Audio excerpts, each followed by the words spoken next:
Hello friends, today we are doing If You Liked This Book, Read This Book. This is one of my favorite things to watch on YouTube, so I am very excited to get started. I have about 15 different pairings to provide you with. We have all different genres, so let's get into it. If you liked Babel, and more specifically, if you like this feeling of learning something, exploring something that you hadn't thought about before, while still being very entertained and enjoying an interesting magic system, I think you should read Kai. These authors are friends, and I think their writing style is very similar. I love the way that both of these books exposed me to things that I hadn't heard of before. This is a Ramayana retelling.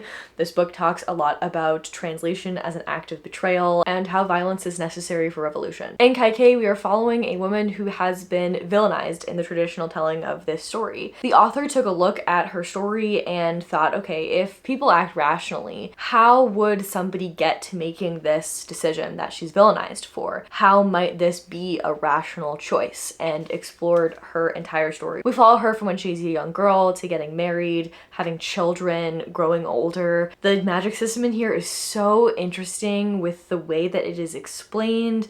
We're talking about manipulation versus general connection. There are war scenes, fight scenes. This is action-packed and also an incredibly intimate character study. I love this book so much, and I think more people who read this need to pick this up. If you've already read Kai and you want more of this type of vibe, I think you'll get along with the adventures of Amina al-Sarafi as well. In this story, we are following a woman in her 40s. She is a retired pirate. She's a mother. Just like in Kai, there's a lot about motherhood in here. We're also following Amina as she goes on this big adventure, comes out of retirement to go back to being a pirate. This book is funny. I learned things. It was also highly entertaining, just like Kai was. Next up, I actually have a nonfiction recommendation. If you like braiding sweetgrass, I've seen this around a lot. Everyone, myself included, seemed to really connect with these personal stories, essays that connected to larger themes. We learned things about different plants and nature, so that is what I am bringing to you with Entangled Life. It's maybe a little bit less personal, and it's focusing entirely on mushrooms and fungi. If you watched the show The Last of Us and want to learn more about the fungus that inspired the zombie apocalypse situation in The Last of Us, the author does talk about that at length in Entangled Life, and I just really enjoyed it. On a similar note, Silent Earth is in this same realm, but talking about insects. The full title of this is Silent Earth: Averting the Insect Apocalypse. It does have that more personal touch, and there's actually a work of fiction at the end of this. The last essay is our author imagining basically the apocalypse, and I found that to have a lot of hope in it, and I was really interested, and I would definitely read fiction written by this author as well, but I do highly recommend Silent Earth and Entangled Life if you loved Braiding Sweetgrass. And vice versa, if you've read the other two, Braiding Sweetgrass is this incredible book that is so personal and yet so academic, from this woman who's combining her scientific botany background with her native knowledge and wisdom. It's amazing. I have some silly recommendations for you now. If you like The Princess Bride, either the movie or the book, if you haven't read the book and you love the movie, I highly recommend the book. I found it to just be like an extended director's cut of The Princess Bride. It was just very fun.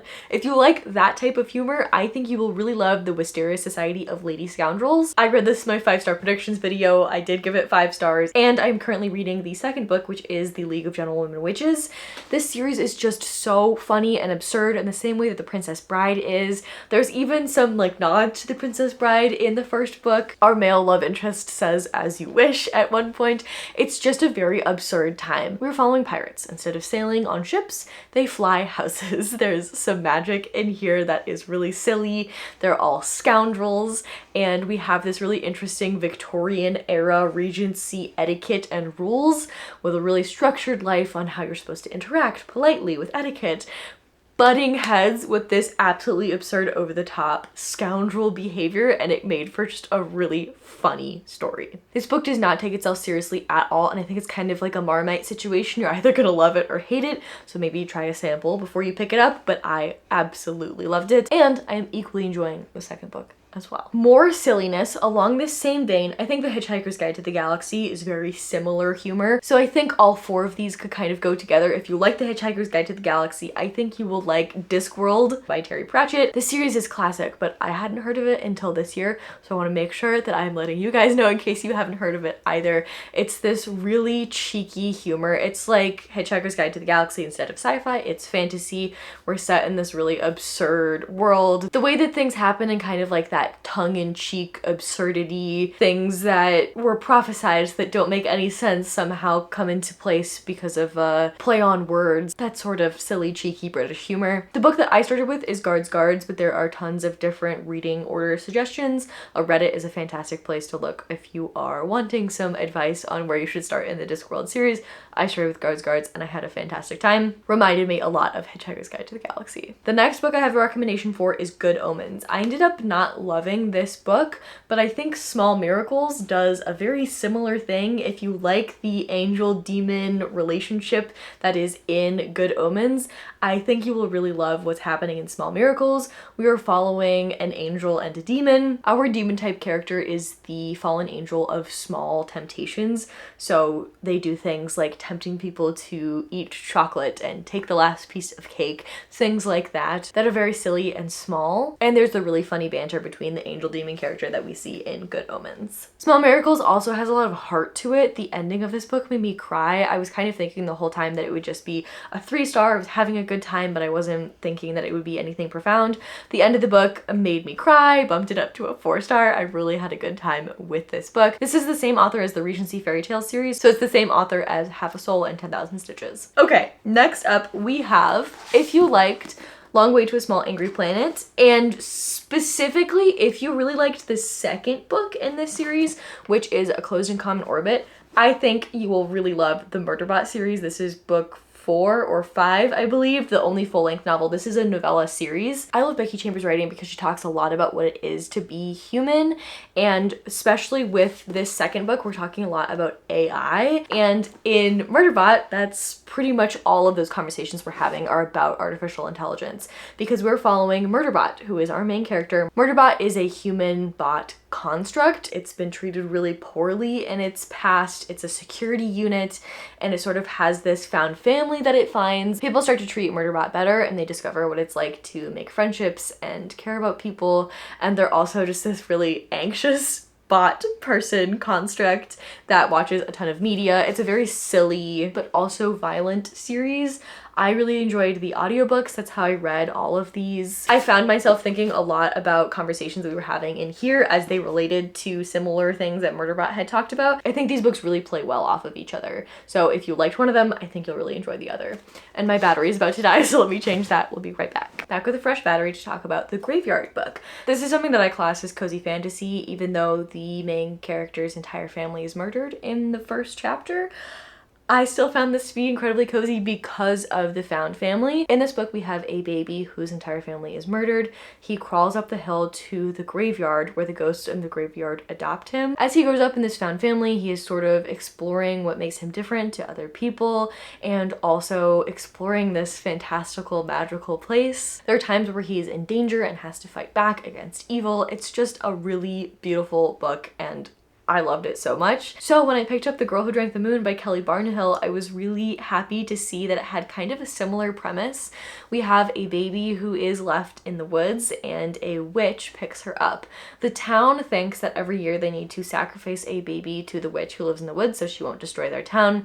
And every year, the witch who lives in the woods finds a baby and takes them in, cares for them, and finds them a loving family. There are some darker forces at work that neither party knows about, but mainly what we're doing is we're following this woman as she ends up adopting one of these children as her own granddaughter. Because she accidentally magics the girl, so she has these magical powers, and we watch this girl as she grows up. There's a swamp monster, there's a dragon. It's so sweet and beautiful and is dealing with heavy themes. There are dark things going on here. It still feels like a really cozy story with this found family at the heart. There are some people in the village that we're following as well. We're trying to understand how this baby being left in the woods is serving a different party that doesn't have good intentions, and trying to solve all of that. We have this little dragon who thinks he's ginormous, but he's actually really tiny. It's just a really sweet story, and I think if you like the Graveyard book, you will also like The Girl Who Drank the Moon. Next up, I want to talk about some horror books. So if you liked Just Like Home by Sarah Gailey, I think you'll really enjoy T. Kingfisher's A House with Good Bones. I think these stories have a lot in common. We have this woman who is returning to a home that she was in as a child. Most of both of these books is really gothic. It's this slow build, things are unsettling. we're getting a little bit of horror, but we're not really sure if there's paranormal something going on, if there's not paranormal something going on. And then at the end of both of these books, everything goes completely off the rails. So I think if you really like the structure of Just Like Home, you will really like this book and vice versa. I personally wanted these books to be at 110% for longer. I wanted more of that crazy over the top, and I wanted it to start sooner. So I think if you liked one, you will like the other. And on the other hand, if you didn't like one of these, you probably won't like the other one because the narrative structure is very similar, if that was the thing that bothered you about one of these books. Now let's recommend something for the quintessential cozy fantasy, Legends and Lattes. If you want more cozy fantasy recommendations, I have over 30 books and series that I chat about in this video up here. I'll also link it in the description, but this is going to be just the one that I think is most similar to this story. The one that I'm gonna recommend with Legends and Lattes is Can't Spell Treason Without Tea. I do have a disclaimer though.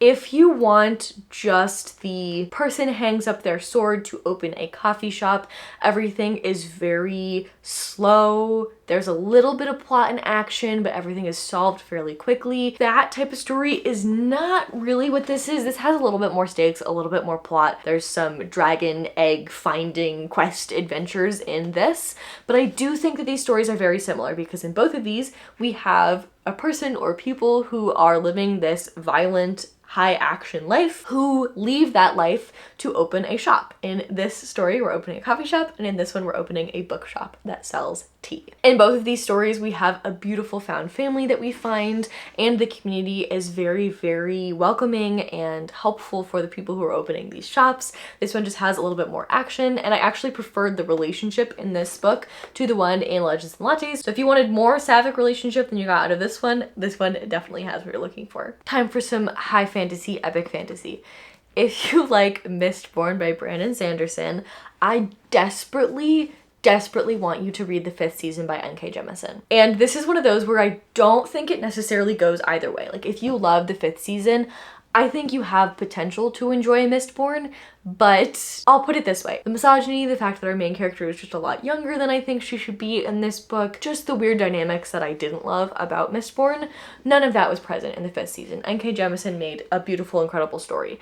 And all the things that I really love about Mistborn, I think N.K. Jemisin does incredibly well. Also, Brandon Sanderson's magic system and world building is incredible and I would say probably unmatched, but I think N.K. Jemisin comes really close in the way that this magic system has been built. I think this trilogy also really elevates the fantasy sci-fi genre because it is talking about climate change. It's also playing with perspective and time.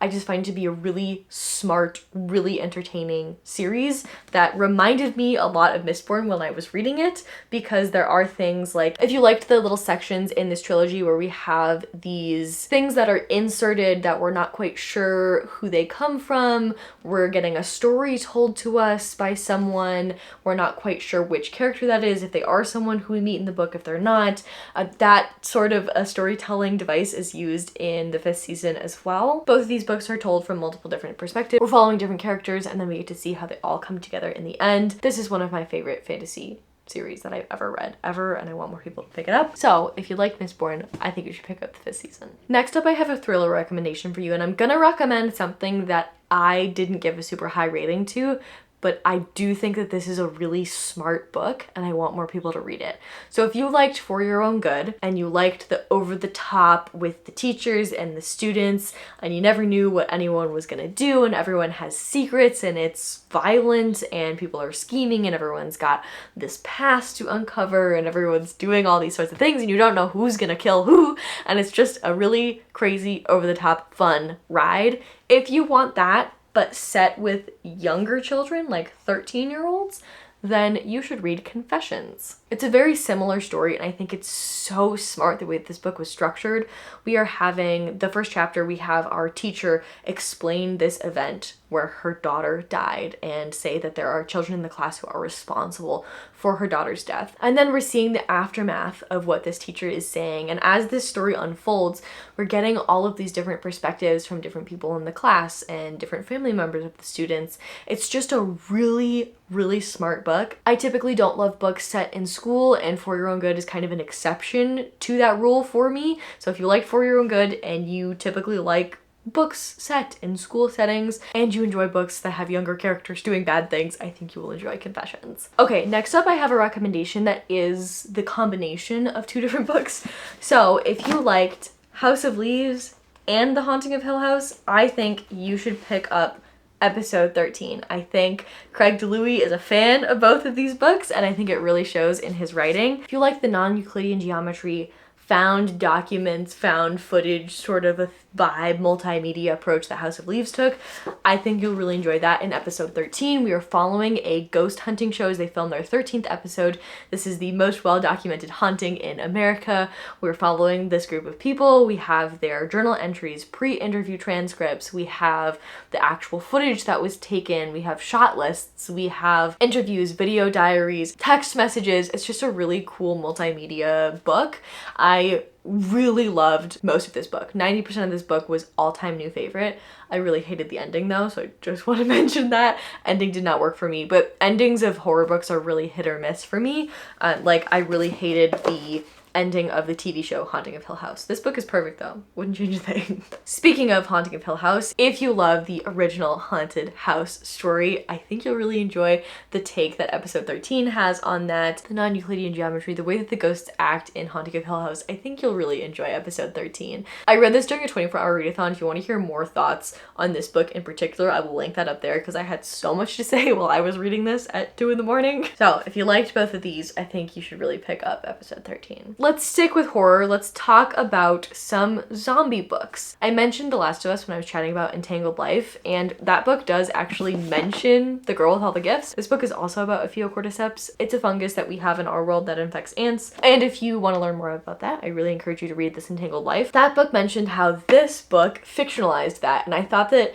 learning about that fungus was so interesting, and I was like, yeah, I want to see how this plays in a fictionalized world where that fungus can infect humans. This is absolutely incredible. I think zombie books, movies, media can go one of two ways for me. It's either a straight up slasher and it's gore and I don't really love it, or it has something really interesting to say about humanity and what it is to be human, and this book did that in a really interesting way. I feel like the movie really did a disservice to this book. I think it really fell short on a lot of the things that I love about this book. So even if you've watched the movie and didn't love it, I think you could still pick up the book. But the thing I'm going to recommend in tandem with this is And Then I Woke Up, because these are both zombie books, but I think they do it in a really different way while still being exactly what I love about my favorite zombie books, media, shows. Because in And Then I Woke Up, it's not an actual zombie apocalypse. The problem that we are fighting against here is that there is a narrative that is contagious, and that narrative is that there is a zombie apocalypse. So you think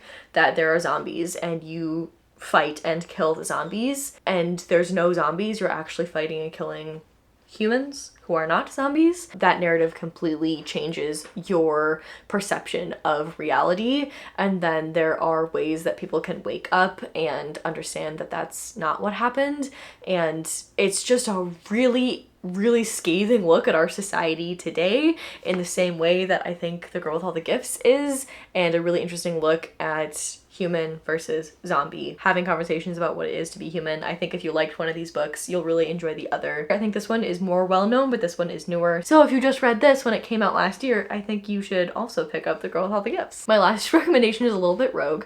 If you liked Normal People, it's two very specific aspects of Normal People. It's the way that Sally Rooney talks about relationships in a really intimate, real, messy way. If you liked that, that's the same way that relationships are depicted in Catherine House. I mean, stay with me. I know this is a book that has an extremely low rating, but I really loved it. And I loved it for similar reasons as I loved Normal People. Like I said, the way that relationships are depicted in both of these books I think is really similar. And I've really never seen that outside of these two books. So if you have recs, I would love to hear them in the comments, but I wanted to make sure that I mentioned them together. Also, they're both set at schools. In Catherine House, we are at this really prestigious institution. It's called Catherine House. If you get into Catherine House, you have a full ride. You don't bring anything with you. You're at Catherine House for 3 years, and then you can go on to do these incredible, amazing things. It's like an Ivy League plus type prestige. But there's also some sinister things going on at Catherine House. There's a culty situation happening. Things get a little bit magical. The things that I loved about this were the conversations that the students were having with each other. These wine hazy discussions about interdisciplinary things. One student is, you know, specializing in one thing, another student in another, and they're able to have these really in-depth, profound conversations while educating each other about their specific discipline. I just found it to be really incredible and reminiscent of Normal People. So if you like Normal People, maybe give this a try. I really want to find this book's audience because it has a super low rating and I think it just hasn't found its people yet. So I'm gonna keep trying to recommend it in ways that will get it to its right audience. Okay, that's it. Those are all my recommendations. If you've read any of these, please let me know if you'll be picking up the one that I recommended in tandem, or if you've read both of them, let me know if you think it's a good recommendation comparison between the two. And I would also love to know in the comments if you have a book that you really loved and you're looking for a recommendation of something similar to that book, please put that in the comments. I will either respond to your comments directly or make an entire video if enough people comment. And we can do personalized recommendations. I think that would be fun. That's it for me. If you haven't hung out with me before and you'd like to keep hanging out, I've got some videos over here I think you might enjoy. If you want to hang out long term, I would also love if you would subscribe and join our little community here. We are so close to 1,000 subscribers. I love reading your guys' comments. It brings me so much joy. Thank you for being here. I post every Sunday at 11 a.m. Eastern, so I will see you next week. Bye!